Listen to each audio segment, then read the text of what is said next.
یہاں جو حضرات بیٹھے ہوئے ہیں، جو مرد اور خواتین بیان سننے کے لیے، مجھے بتایا گیا ہے کہ 100% یہ کنورٹڈ ہے آغا خانی سے اسلام کی طرف.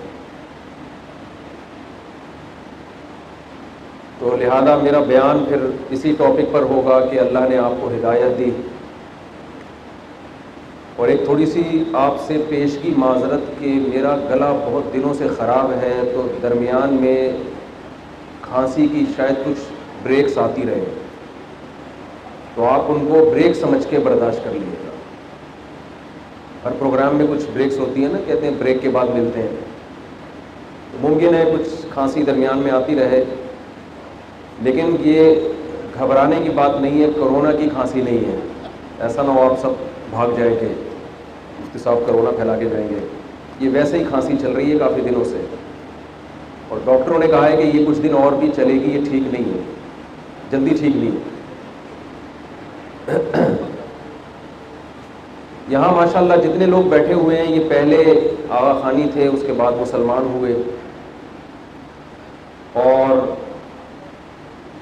عامر ہیرانی صاحب اور ان کے ساتھ جو افراد ہیں یہ کوشش کر رہے ہیں کہ جتنے بھی کنورٹڈ مسلم ہیں ان کو کسی طرح آپس میں مربوط کیا جائے، ایک دھارے میں لایا جائے، کمیونٹی بنائی جائے، تاکہ یہ حضرات جو ایک دوسرے کے ساتھ مسائل ہیں ان کو شیئر کر سکیں. جو مشکلات ہیں، جو بھی مشکلات ایک غیر مسلم کو اسلام قبول کرنے کے بعد پیش آتی ہیں، تو ان مشکلات میں ہم ایک دوسرے کا ساتھ دیں. میں عام طور پہ بیانات کے لیے کہیں بھی نہیں جاتا، جو میرے بیانات مساجد میں چل رہے ہیں میں اسی پر اکتفا کرتا ہوں. لیکن جب انہوں نے مجھے بتایا کہ اس طرح 9 مسلمز ہیں، میں نے فوراً حامی بھری کہ میرا گلا خراب ہو یا صحیح ہو، طبیعت خراب ہو یا صحیح ہو، فرصت ہو یا نہ ہو، میں ہر صورت میں انشاءاللہ پہنچوں گا. کیونکہ میری نظر میں یہ بہت بڑی قربانی ہے کہ وہ مذہب جس پہ آپ باپ دادا کی وجہ سے چلا کرتے تھے اور آپ اس کو اللہ کی خاطر چھوڑ دیں. اپنے باپ دادا کے دین کو ترک کرنا یہ آسان کام نہیں. ہندو کیوں ہندو ہے؟ کیا اسے معلوم نہیں ہے کہ جن پتھروں کے بنے ہوئے بتوں کی میں عبادت کرتا ہوں، یہ پتھر کے بنے ہوئے بھگوان نہ مجھے نفع دے سکتے ہیں اور نہ مجھے فائدہ. اچھا، آپ کو میرا ساتھ دینا پڑے گا بولنے میں. جب بھی میں کوئی جملہ، کوئی سینٹنس نامکمل چھوڑوں تو آپ نے اسے کمپلیٹ کرنا ہے، تاکہ مجھے یہ احساس رہے کہ اس بیان میں، اس اسپیچ میں آپ میرے، دیکھیں میں نے جملہ ادھورا چھوڑا نا، ساتھ ہیں، مجھے یہ احساس ہے. تو ہندو اپنے باپ دادا کے دین کو فالو کرتا ہے، جس کی وجہ سے وہ اپنے ہاتھ سے پتھر کی مورتیاں بنا کے انہی کے سامنے جھکتا ہے.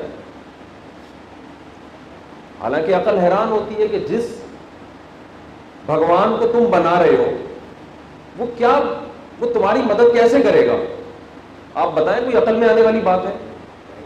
میرا بھی بلوچستان کا دورہ ہوا، قلات کا، وہاں بہت سے ہندو بھی تھے. میں نے وہاں اپنے میزبان سے کہا مجھے مندر میں جانا ہے. کہنے لگے خیریت، آپ مسلمان ہو کے مندر میں کیوں جا رہے ہیں؟ میں نے کہا میں وہاں جو بھگوان رکھے ہوئے ہیں ان کا انٹرویو لینا چاہتا ہوں. بھائی کیا انٹرویو لیں گے؟ میں نے کہا رپورٹ لوں گا کہ اب تک کیا کیا آپ نے یہاں. کیونکہ کہا جاتا ہے 2000 سال پرانا مندر ہے، تو بھگوان بھی 2000 سال پرانا ہی ہوگا. وہ الگ بات ہے، ہر 50 سال میں اس کی ریپیئرنگ ہوتی ہے بھگوان کی. تو میں رپورٹ طلب کروں گا. بھائی آپ مجھے 2000 سال کی نہیں، آپ تقریباً 10-20 سال کی رپورٹ دیں. کیا کیا آپ نے؟ کتنوں کی شادیاں کرائیں، کتنوں میں طلاقیں دلوائیں، کتنوں کو جاب لگوائی آپ نے، کتنے بے اولادوں کو اولاد دی؟ کوئی رپورٹ تو پیش کریں.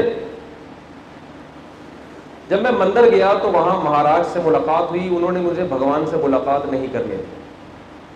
انہوں نے کہا وہاں بھگوان کے پاس کچھ خواتین اعتکاف میں بیٹھی ہوئی ہیں اور وہ خواتین پردے دار ہیں، اس لیے میں باہر آ گیا مندر سے. مجھے لوگوں نے بتایا کہ یہ ہر ایک کو اسی طرح ہی کہتے ہیں، یہ کسی کو بھگوان کے پاس جانے کی پرمیشن، اب دیکھیں نا جملہ، نہیں دیتے.